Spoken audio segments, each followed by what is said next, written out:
నమస్తే.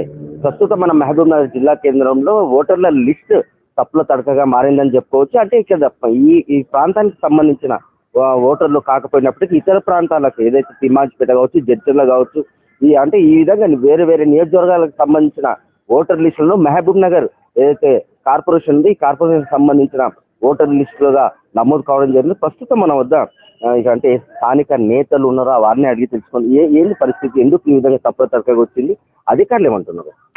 ఈరోజు municipal corporation commissioner కలవడం జరిగింది.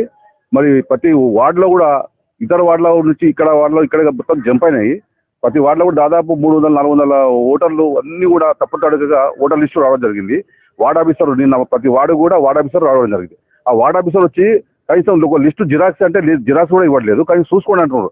ఇప్పుడు 3500 ఓట్లు ఉన్నాయి, అన్ని చూసుకోవాలంటే వీలు కాదు కదా.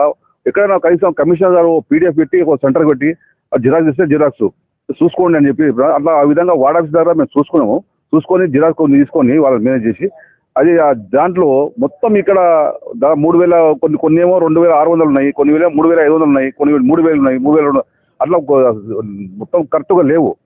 అయితే కొన్ని వాళ్ళు చాలా వాళ్ళు అయితే ఇతర వాళ్ళకి వెళ్ళి వచ్చి జంప్ అయినాయి ఉన్నట్టు ఓటర్ జమలు. ఈ రోజు నా వార్డే తీసుకుంటే 200 ఓట్లు దాదాపుగా ఇతర వార్డు నుంచి బోయపల్లి, చిందరపల్లి, క్రిస్టియన్ కాలనీ అట్లా నా 200 ఓట్లు ఈ రోజు నా వార్డులో నమోదైనాయి. ఇవన్నీ కూడా తప్పుతడక కూడా కమిషనర్ గారికి మేము సీరియస్ చెప్పడం జరిగింది. ఇవన్నీ కూడా సరి చేయమని చెప్పేసి 2-3 రోజుల్లో సరి చేయమని చెప్పడం ఎందుకంటే మాకు తప్పిదం జరిగింది అనుకుంటా. అంటే ఇది అధికారుల తప్పిదమా, లేకపోతే కావాలని ఈ అధికార పార్టీకి సంబంధించిన చేసిన తప్ప ఎవరిని అనుకుంటాం? ఇప్పుడు అధికారుల తప్పిదం డీలిమిటేషన్ ఎప్పుడైతే చేసిండ్రో మ్యాపులు ఇచ్చింది కదా, మ్యాపుల్లో ప్రకారం అయితే వార్డు లేదు.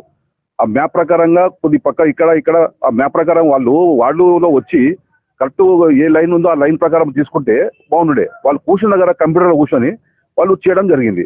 ఆ విధంగా చేస్తే ఇప్పుడు ప్రతి వార్డుకు రావాలి, ఏ లైను ఎక్కడ లైను ఎక్కడ ఏ హౌస్ నెంబరు అని చూస్తే అక్కడ కరెక్ట్ వస్తుంది. వాళ్ళు ఎక్కడో కూర్చొని ఆ మ్యాప్ల ప్రకారంగా చేయడం వల్ల తప్పుదొరక జరిగింది. వాళ్ళు ఇంకోటి మున్సిపల్ అయితే కమిషనర్ ఉందో వాళ్ళకు ప్రతి వార్డు కూడా అన్ని పార్టీలకు కూడా ఓటర్ లిస్ట్ ఇవ్వాలి. ఇస్తే మేము దాన్ని పరిశీలన చేస్తాం. వార్డ్ ఆఫీసర్ వస్తున్నాం, ఒక జిరాక్స్ తీసుకుంటే కూడా ఇవ్వట్లేదు.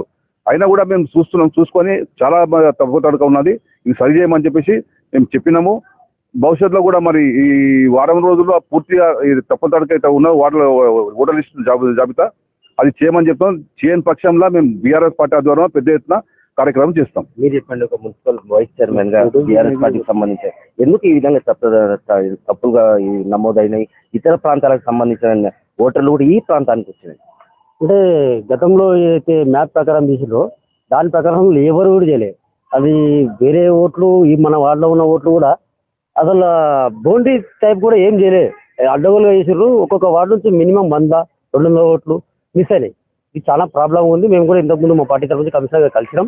ఖచ్చితంగా మేమేమంటే ఒక అప్లికేషన్ ఇస్తాం, అప్లికేషన్ కి సమాధానం ఇవ్వాలి. మీరు తూతూ మంత్రంగా ఈ రోజు అయిపోయింది రేపు ఫలితానికి ఇస్తామంటే కాదు. మేము సీరియస్ గా చెప్తున్నాం. మాకు ఏదైతే వేసినామో అవి సవరణ చేయాలి. సవరణ చేసి కరెక్ట్ 100% కరెక్ట్ మేము ఇస్తున్నాము. అప్పుడు మేము కూడా ఏమంటే కరెక్ట్ ఏమవుతున్నా చేయండి. మున్సిపాలిటీ నుంచి కార్పొరేషన్ గా ఎన్ని వార్డులు పెరిగే అవకాశం, ఎంతమంది కార్పొరేషన్ కు ఎన్ని వార్డులు అయ్యాయి, అయితే ఎంతమంది దీనిలో పోటీ చేసే అవకాశం, బీఆర్ఎస్ నుంచి ఎంతమంది పోటీ చేస్తున్నారు? గతంలో 49 వార్డులు ఉండే, ఇప్పుడు 60 కార్పొరేషన్ 60 వార్డులు అని. ఖచ్చితంగా మేము 60 వార్డులో పోటీ ఇస్తాం. ఖచ్చితంగా మేయర్ కూడా తీసుకుంటాం. ఎందుకంటే పబ్లిక్ కూడా ఇప్పుడు చూస్తున్నారు. సర్పంచ్ ఎలక్షన్ చూసుకోండి, ఎంత ఊపు వచ్చింది మా బీఆర్ఎస్ పార్టీకి. ఖచ్చితంగా మేము 40 స్థానాలు గెలిచి ఖచ్చితంగా బీఆర్ఎస్ తొలి మేయర్ గా మేము విన్ అవుతాం. మొదటగా తొలివెలుగు గారికి నమస్కారం. ఈ రోజు రాష్ట్రంలో మున్సిపల్ మరియు కార్పొరేషన్ ఎన్నికల కోలాహలం మొదలైంది. అయితే ముఖ్యంగా మహబూబ్నగర్ కార్పొరేషన్ పరిధిలో, అంటే మహబూబ్నగర్ కార్పొరేషన్ అంటే ఈసారి కొత్తగా జరిగింది. మహబూబ్నగర్ కార్పొరేషన్ గతంలో మున్సిపాలిటీగా ఉండే. అయితే మహబూబ్నగర్ కార్పొరేషన్ పరిధిలో ఏమవుతుందంటే ఈ రోజు నిన్నటి ఓటర్ లిస్టు పబ్లిష్ చేయడం జరిగింది. ఓటర్ లిస్ట్ పబ్లిష్ అంటే ఒకటే అడుగుతున్నాను నేను ఇక్కడ అధికారులకు కానీ రాజకీయ నాయకులు కానీ, ఓటర్ లిస్ట్ అంటే ఏంటి? ఓటర్ అంటే ఓటర్ ఫోటో ఉంది, ఓటర్ ఐడి పెట్టి ఉంటది.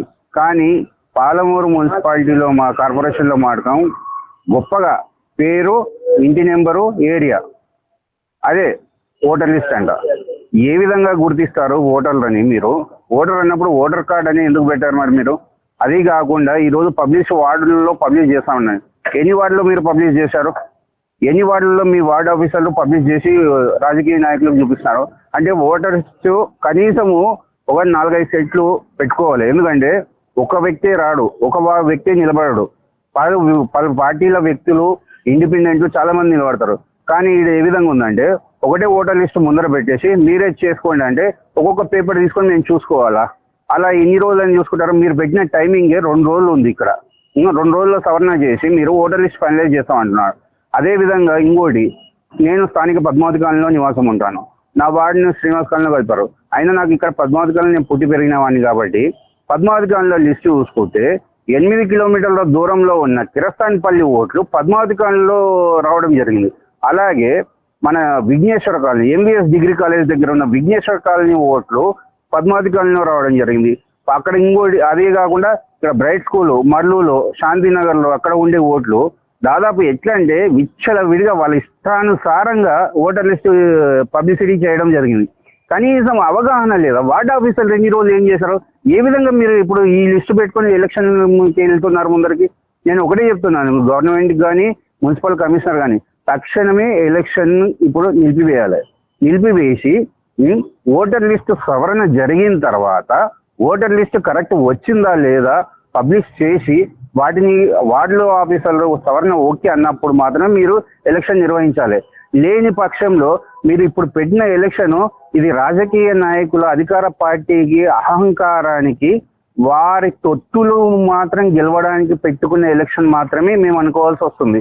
ఇంకోటి ఏంటంటే ఒక వార్డులో ఉండాల్సి వార్డు మ్యాపే ఇష్యూ చేయలేదు. మీరు మ్యాప్ ఇష్యూ చేయలేదు, ఓటర్ లిస్ట్ ఏ విధంగా వస్తుంది? గతంలో 49 వార్డులు ఉన్నాయి, ఇప్పుడు 60 వార్డులు చేశారు. 60 వార్డుల మ్యాప్ ఎక్కడుందండి? జనాలకు చూపించారా మీరు? పబ్లిక్ కి చూపించాలి కదా, రాజకీయ నాయకుల కన్నా పంపించాలి కదా, మిగతా వాళ్ళకి పంపించాలి కదా. పంపించినప్పుడు ward deviation part of planning ఏ విధంగా ఉందని చూసుకొని ఓటర్ లిస్ట్ ప్రింట్ అప్పుడు షో చేయాలి. మీరు ఆ విధంగా చేయకుండా మీరు లోపల పెట్టుకున్న లిస్ట్ ఒకటి, బయటికి రిలీజ్ చేసే లిస్ట్ ఒకటి, పబ్లిక్ అంటే మీరు ప్రజల్ని ఏం చేయాలనుకుంటారో నాకు అర్థం కావట్లేదు. చేస్తారు అధికారులు అయితే మరి ఎంత ఘోరంగా అంటే రెస్పాన్సిబిలిటీ ఏ విధంగా ఉందంటే ఇది నా పరిధిలో లేదు, నేను వచ్చిన తర్వాత జరగలేదు, గతంలో ఉన్న కమిషనర్ చేశారు అని. ఆశాస్పదమా సార్? మీరు ఏం ఆటలాడుతున్నారు? జనాలు ఎలక్షన్లు అంటే ప్రభుత్వ ప్రజల సొమ్ముతోనే జరుగుతున్న ఎలక్షన్ ఇది. మీ సొంత జేబుల్లోకి వెళ్ళి పెట్టి చేయట్లేదు, ప్రజల సొమ్మే ట్యాక్స్ల రూపంలో తీసుకొని మీరు ఎలక్షన్ జరిపిస్తున్నారు.